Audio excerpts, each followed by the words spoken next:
श्री नरोत्तम दास ठाकुर के मन में इच्छा जगी कि मैं श्री लोकनाथ गोस्वामी पाद से दीक्षा लूं। इससे बड़ा और क्या दृष्टांत होगा दृष्टि आने का। मैं श्री लोकनाथ गोस्वामी पाद से दीक्षा ग्रहण करूं।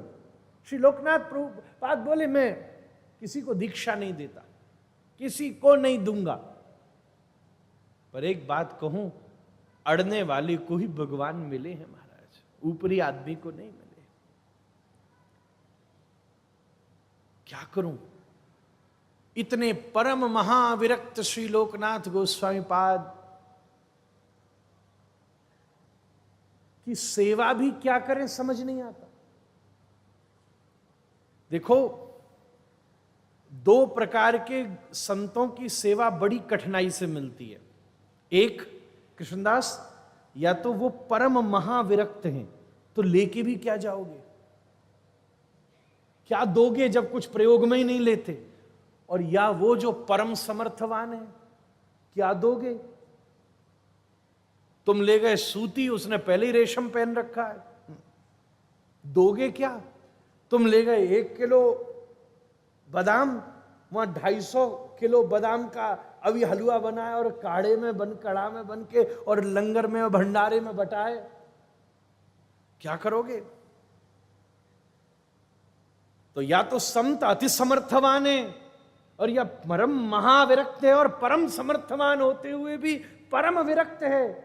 लोकनाथ गोस्वामी पाद की सेवा भी करें तो करें क्या, वो महाविरक्त, कोई साधन नहीं मिलता, कोई एक जगह गैप नहीं मिलता कि मैं सेवा मुझे मिल जाए, और मांग कर सेवा नहीं मिलती महाराज। बहुत अवलोकन करा, तब एक दिन अनुभव हुआ, सवेरे सवेरे श्री लोकनाथ प्रभु जहां शौच को जाते, श्री नरोत्तम दास ठाकुर दिन भर अवलोकन करते कि कौन सी ऐसी जगह है जहां मुझे सेवा का अवसर मिले। बहुत दिन के प्रयास के बाद पता चला, तो जहां जहां सवेरे सवेरे शौच पर जाते, श्री नरोत्तम दास ठाकुर ने उस स्थान के मार्जन की सेवा ले ली, चुपचाप बिना किसी को कहे। सुबह सुबह जाके वो स्थान साफ कर देते, जिससे मेरे सदगुरु जहां मलमूत्र त्याग करते हैं वो उनको पवित्र स्थान, केवल इतना, पता भी नहीं किसी को, भोर में अंधेरे में चुपचाप। श्री लोकनाथ प्रभु भजनानंदी कहां होश रहे उनको। कुछ दिन बाद ये नजर में आई बात कि यार ये क्या मामला है, मैं रोज इसी स्थान पर आता हूं, पहले तो बड़ा गंदा संदा रहता था, अब तो ये स्थान बड़ा साफ सुथरा है, पहले ही एक दिन पहले सब मार्जन हो गया, आसपास सब साफ सफाई है। ऐसा कि अगले दिन देखा, ध्यान देना शुरू किया, मतलब नजर में आने लगी बात, ये तो रोज सफाई होती है, बिल्कुल धुल के साफ सुथरा। बड़ा पता किया, पूछा, किसी को नहीं पता कि सेवा कर कौन रहा है। जिस दिन पता चल गई कि कोई सेवा कौन कर रहा है, उस दिन तो वो सेवा समाप्त हो गई महाराज। फिर सेवा कहां रही, फिर तो मार्केटिंग हो गई महाराज। आदमी एक एक वस्तु देता, उस पर भी पूरे खानदान का नाम लेप देता महाराज। स्वामी श्री राम सुखदास जी महाराज कहते हैं, तुमने किसी देवस्थान तीर्थ स्थान पर कोई सेवा करी और उसके ऊपर नाम अगर लिखा दिया, स्वामी श्री राम सुखदास जी महाराज का शब्द है, जब तक वो नाम उस पत्थर पर लिखा हुआ है तब तक तुमको जन्म लेना पड़ेगा, बार बार, जब तक उस व्यक्ति को जन्म लेना पड़ेगा। एक पंखा भी देता है तो तीनों पर पुतवा देता, अपना नाम, पिताजी का नाम, बाबा का नाम, परवा। अब पंखा चला तो पितृलोक में दादा परदादा की खोपड़ी फूट गई। बोले क्या हुआ, यहाँ भूकंप आता है? बोले नहीं, तेरे पोता ने पंखा में उल्टा लटका दिया महाराज। करो तो करो क्या। सेवा मौन अच्छी लगती है कृष्णदास। देखो हम माइक पर बोल रहे हैं, सुन, और माइक हमारी बात आगे कर रहा है। अब ये माइक अगर अपनी आवाज निकालने लग जाए तो उसको बंद करोगे कि नहीं करोगे? ठीक करोगे कि नहीं? ये की पी पी शुरू कर दे अभी तो सब साउंड वाले भैया को देखेंगे, भैया क्या करता है, वो तुरंत इसका कान मड़ाई कर देगा। कान पकड़ के मड़ोड़ते हैं ना, ऐसे ये वहां से कान घुमा देगा। कोई भी वस्तु अपनी, तुम गाड़ी चला रहे हो, गाड़ी अगर अपनी आवाज करना शुरू कर दे तो तुम कहोगे यार इसमें तो तकलीफ है, ठीक करा क्या?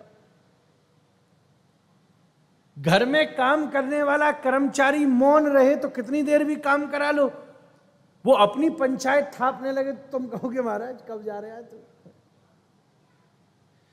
आप जैसी ढोलकी बजा रहे हो वो वैसी बजे।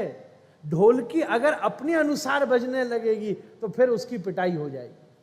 अभी कर रहे थे थोड़ी देर से ये पिटाई में देख रहा था, ठक की ठक मारी जा रहे। मैंने कि भाई बेचारी छोड़ दो, पर ये उसकी सेवा है। सेवा मौन अच्छी रहती है, जब सेवा में आवाज आने लगती है तो सेवा का स्वरूप समाप्त हो जाता है। चुपचाप श्री नरोत्तम दास प्रभु महीनन हो गए, पता ही नहीं चली कि ये सेवा कर कौन रहा है,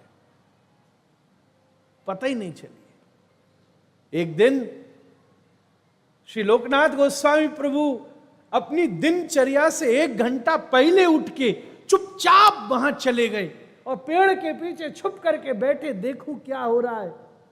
आहा, अभिभूत हो गए।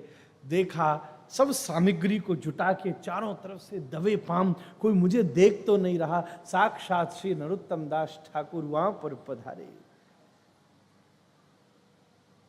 सब व्यवस्था करी, एक अंतर था बस, साफ करने के लिए जो पानी था ना वो बाल्टी में नहीं लाना पड़ता था, आंखों के पानी से मार्जन हो जाता। गुरु महिमा का गान करते श्री नरोत्तम दास ठाकुर आंखों से बेरे, आंसुओं से, कपड़ा से बढ़िया सब मार्जन कर देते। एक दिन और सब ज्यादातर स्थानों पर संत विरक्त महात्माओं का एक ही स्थान होता है जहां वो सुबह की सब शौच क्रिया कर आते हैं। ऐसे स्थान पर नरोत्तम दास ठाकुर सब पूर्व में पड़ी गंदगी मल मूत्र को परित्याग करके, साफ करके, सब व्यवस्थित करके, सुगंध की व्यवस्था करके और चुपचाप प्रणाम करके उस स्थान पर, अगर एक दिन पुराना कोई सदगुरु के चरणों का चिन्ह पास में मिट्टी पर लगा लगता तो उसी को, यहां मलमूत्र पड़ा है और उसके पास में जो चरण का चिन्ह होता उसी मिट्टी को उठा के अपने पास रख लेते और उसी को तिलक में घोल करके अपने मस्तक के ऊपर लगा लेते। महाराज तब महाराज आज जब पहली बार श्री लोकनाथ गोस्वामी पाद ने श्री नरोत्तम दास प्रभु की सेवा का दर्शन किया, जय हो ठाकुर आपकी जय हो, वाह। क्यों कर रहे हो? बोले केवल इसलिए कर रहा हूं कि आप मुझे श्री कृष्ण मंत्र की दीक्षा दे दीजिए, मुझे अपना चेला बना दीजिए।